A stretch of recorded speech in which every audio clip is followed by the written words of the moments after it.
Olá, sejam bem-vindos! Já pararam para pensar por que certos eventos globais simplesmente não fazem sentido?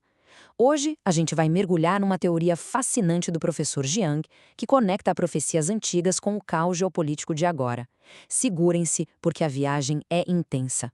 Para começar, vamos direto para uma previsão que é, no mínimo, chocante. O professor Jian afirma que a mesquita de Al-Aqsa, um lugar sagrado para mais de 1 bilhão de muçulmanos, vai ser destruída. Isso não é só um palpite, não, é uma afirmação que, se acontecer, tem o poder de botar fogo no mundo inteiro. Agora, vamos dar um pulo lá para os corredores do poder nos Estados Unidos, onde a lógica parece ter tirado férias. Um senador experiente sai de uma reunião secreta sobre o Irã sem nenhuma resposta, só com uma frustração imensa. Sem plano, sem orçamento, só a sensação de que tem algo muito, mas muito errado. Isso não parece uma superpotência no comando da situação, né? Mas olha só que curioso. Enquanto essa confusão toda rola em Washington, olhem para Teherã. A resposta do ministro iraniano a uma ameaça de invasão não é medo, é uma confiança que chega a dar calafrios. Estávamos preparados para isso. Seria um grande desastre para eles. É quase como se eles estivessem seguindo um roteiro que os americanos nem sabem que existe. E é aqui que a história dá uma virada, bem, esquisita. A gente sai da geopolítica e cai de cabeça na profecia. Um rabino super influente dizendo para um jovem Benjamin Netanyahu, futuro primeiro-ministro, para fazer alguma coisa para apressar a vinda do Messias. De repente, as peças do quebra-cabeça não são mais sobre exércitos e fronteiras, mas sobre cumprir um destino divino. Então, vamos juntar as peças, né? Temos uma mesquita marcada para ser destruída, políticos americanos completamente perdidos, líderes iranianos super confiantes e um plano para acelerar a chegada do Messias. Pela lógica da política tradicional, nada disso se encaixa. As peças não batem, a não ser que a gente esteja olhando para o tabuleiro errado. Qual é a força invisível que está movendo tudo isso? E é exatamente aí que entra a teoria do professor Jiang, oferecendo uma chave para a gente entender esse mistério. Ele argumenta que, para decifrar essas ações, precisamos parar de ler os manuais de política e começar a ler os textos sagrados. A peça que falta no quebra-cabeça é a tal da convergência escatológica, um roteiro divino, oculto, que estaria sendo seguido à risca. Certo, mas o que diabos é escatologia? Parece um palavrão, né?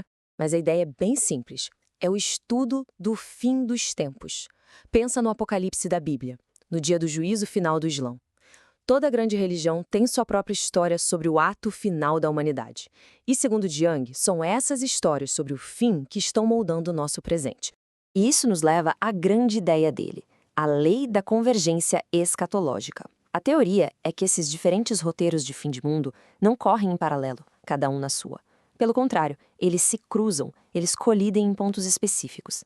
E nesses pontos de encontro, eles criam resultados geopolíticos que a gente pode até prever. É como saber o final do filme, porque a gente lê o roteiro de vários personagens diferentes. Mas, pera um pouco, como é que histórias escritas há milhares de anos podem realmente ditar o que nações com armas nucleares fazem hoje? Parece loucura. A resposta do Jiang vem de um lugar inesperado, da teoria dos jogos. Ele usa um conceito chamado jogo da coordenação para mostrar como milhões de pessoas podem agir em perfeita sintonia, como se tivessem um maestro invisível.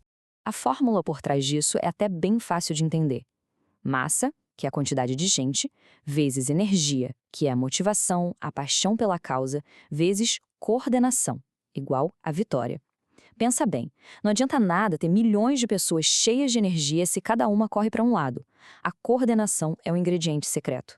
É o que transforma uma multidão num exército. Tá, e como se consegue essa coordenação toda? Um líder carismático ajuda, mas líderes morrem. A família une, mas só um grupinho. Uma boa história nacional, o patriotismo, pode unir milhões. Mas a escatologia, essa é a ferramenta de coordenação mais poderosa que existe. É uma história que atravessa gerações, um roteiro que o bisavô passou para o neto e todos trabalham, mesmo sem saber, para o mesmo ganho final. Certo, chega de teoria. Vamos ver isso na prática. Se a escatologia é o roteiro, quem são os atores e o que dizem as falas deles? Vamos mergulhar agora nos roteiros de fim do mundo que, segundo essa teoria, estão em jogo neste exato momento. E aqui está o pulo do gato. Olhem para isso. Grupos que muitas vezes são inimigos mortais no palco do mundo, extremistas judeus, cristãos sionistas, muçulmanos xiitas, ortodoxos russos, estão sem saber trabalhando para os mesmíssimos objetivos. Todos os roteiros deles, apesar de diferentes, convergem para 3 eventos principais: a reconstrução de um templo em Jerusalém, uma guerra final apocalíptica e o colapso do poder americano. É a aliança mais estranha da história, e a maioria dos membros nem sabe que faz parte dela. Se essa teoria estiver certa, então ela não serve só para explicar o passado.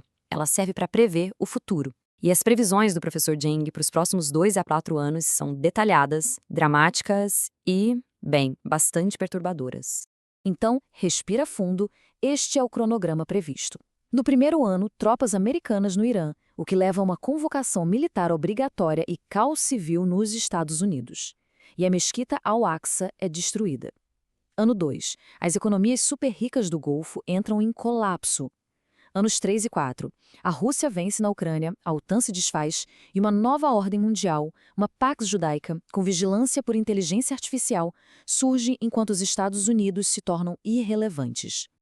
Eu sei o que muita gente pode estar pensando. Isso soa como uma grande teoria da conspiração. Será que não é mais provável que seja só incompetência em massa, um erro de cálculo político gigantesco, em vez de um plano divino? O professor antecipa essa questão. A gente fica com 2 possibilidades: um erro político catastrófico ou um plano profético se desenrolando. Mas aqui vem a parte que dá um arrepio.